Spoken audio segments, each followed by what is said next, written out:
দিতে পারে না? আরে ভাই, আমাকেও তো ফোন দিছে। আমি বাড়ি বড় ছেলে, সাথে কি হয়েছে?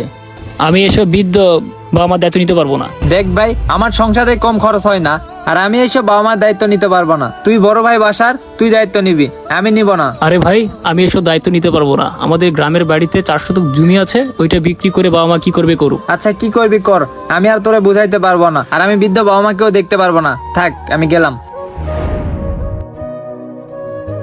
আরে কি ব্যাপার সঞ্জয়, তুমি হঠাৎ করে গ্রাম থেকে শহরে আসলা যে?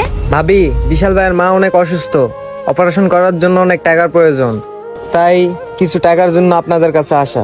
কি বলো তুমি, মা অনেক অসুস্থ আর অপারেশন করতে হবে? হ্যাঁ ভাবি, বিশাল ভাইয়ের মা অনেক অসুস্থ, আর বিশাল ভাইকে কল দিছিলাম কিছু টাকার জন্য। বিশাল ভাই বলছিল গ্রামের কারো কাছ থেকে টাকাটা নিয়ে চিকিৎসা করার জন্য। তবে ভাবি, এই গ্রামের কেউ তো টাকা দিতে রাজি হচ্ছে না, এই জন্য কিছু টাকার জন্য আপনার কাছে আসছি।